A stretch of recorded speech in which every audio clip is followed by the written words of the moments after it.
এবার সংসদের বাজেট অধিবেশন শুরু 31শে জানুয়ারি, শেষ 13ই মার্চ। দ্বিতীয় পর্যায়ের বাজেট অধিবেশন শুরু হবে 10ই মার্চ, চলবে 4 এপ্রিল পর্যন্ত।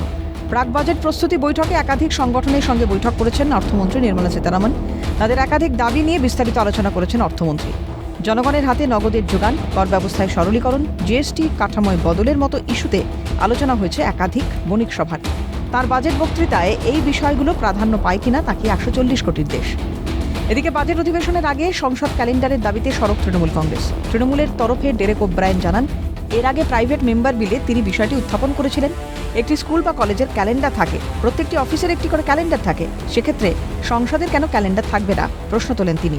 একই সঙ্গে বলেন, এর আগে কোনো সংসদীয় অধিবেশন শুরুর জন্য 17 দিন আগে নোটিশ দেওয়া হতো, এখন তা কমিয়ে 15 দিন করা হয়েছে। এর ফলে সাংসদরা প্রশ্ন তৈরি করতে এবং নিজেরা প্রস্তুতি নিতে কম সময় পাচ্ছেন। ইন্দ্রাণী দাশগুপ্তের রিপোর্ট, ক্যালকাটা নিউজ।